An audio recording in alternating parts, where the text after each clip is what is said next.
Shalom Bapak, Ibu, Saudara, dan Saudari yang terkasih. Mari kita bersama-sama merenungkan kebenaran firman Tuhan di pagi hari ini. Sebelum kita mengalih aktivitas kita di sepanjang hari ini, mari kita bersatu di dalam doa. Ya Bapa yang penuh kasih, kami mengucap syukur untuk kesempatan pada malam hari ini. Bila mana kami pada hari ini dalam keadaan sehat, itu semua karena cinta kasih-Mu terhadap kehidupan kami. Oleh sebab itu ya Bapa, sebelum kami mengambil aktivitas kami di sepanjang hari ini, Tuhan menolong menyertai kami. Di dalam nama Yesus kami siap merenungkan kebenaran firman-Mu. Haleluya. Amin. Bapak dan Ibu dan saudara-saudari yang terkasih, renungan kita di pagi hari ini bertema Agung dalam Kekudusan, yang terambil di dalam kitab Keluaran 15 ayat 6 sampai 11. Lembaga Alkitab Indonesia memberi judul Nyanyian Musa dan Israel. Kita sering bernyanyi saat kita bahagia. Lagu dapat menjadi respon gembira ketika sesuatu yang besar terjadi dalam hidup kita, atau sekedar respon ketika kita mendapatkan hari bebas dan waktu tenang yang didambakan itu. Banyak yang bernyanyi di kamar mandi atau di mobil, dalam perjalanan ke tempat kerja. Kita bernyanyi saat kita bahagia, dan bernyanyi bahkan membuat kita lebih bahagia. Ada juga saat-saat dalam kitab suci ketika umat Allah bersorak-sorai. Salah satu contohnya adalah nyanyian Musa yang memuji Tuhan setelah penyeberangan Laut Merah yang ajaib dan pembebasan dari musuh mereka, orang Mesir. Nyanyian Musa adalah pekerjaan Tuhan agar manusia dapat menyembah Dia, agar bangsa Israel diselamatkan untuk memberikan kemuliaan bagi Tuhan. Jika sekarang kita menemukan titik puncak dalam sejarah rohani umat Allah, di sini Musa dan umatnya yang menyanyikan puji-pujian kepada Tuhan. Ini disebut nyanyian Musa. Namun sebenarnya seperti yang dikatakan dalam teks nyanyian Musa dalam umatnya, mereka bersama-sama bernyanyi bersama. Mereka menyanyikan pujian kepada Tuhan. Namun Anda mungkin bertanya, mengapa mereka menyanyikan pujian bagi Tuhan? Mereka bernyanyi karena dua alasan. Yang pertama, puji Tuhan dalam penyeberangan Laut Merah. Dan yang kedua, memuji Tuhan atas siapa Dia. Memuji Tuhan dalam penyeberangan Laut Merah, bangsa Israel tidak berdaya menghadapi tentara Mesir dan kereta perang mereka yang perkasa. Mereka dikepung di tiga sisi di sekelilingnya oleh air, dan dari sisi keempat tentara Mesir menyerang mereka. Namun Tuhan menyelamatkan mereka.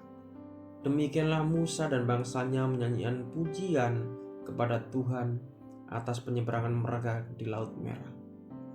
Ini pada akhirnya adalah lagu kemenangan.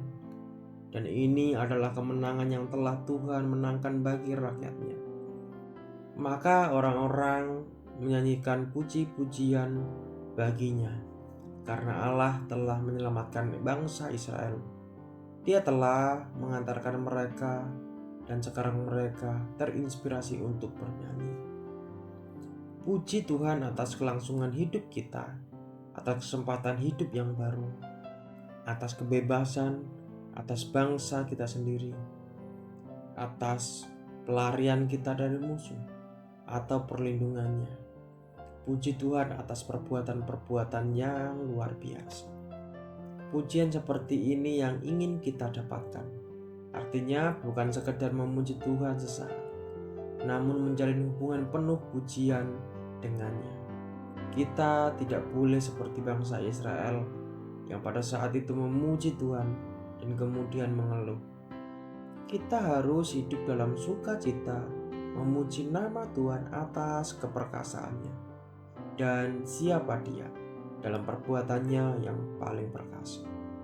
Melalui putranya sendiri, yaitu Tuhan Yesus Kristus, Allah telah menyelamatkan kita dari wilayah kegelapan dan menyerahkan kita ke dalam kerajaan-Nya.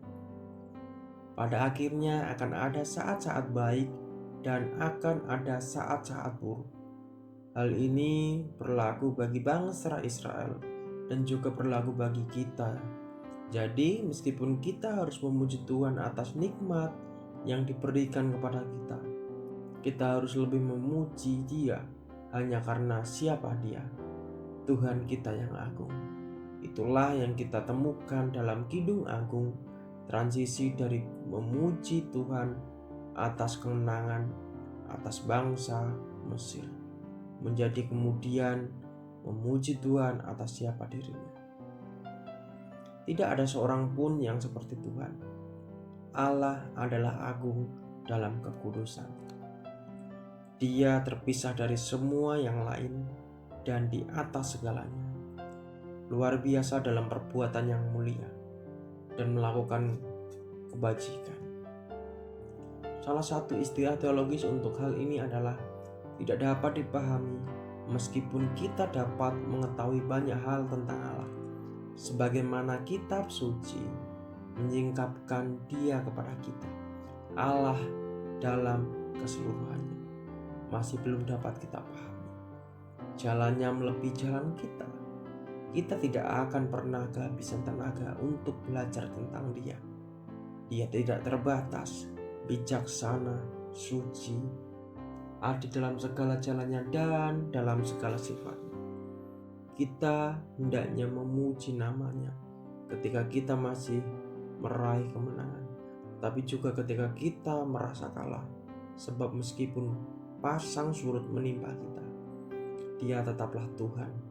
Kasih setianya berlanjut selamanya, dan Dia telah menebus kita selamanya, dan Dia membimbing kita dengan kekuatannya setiap saat.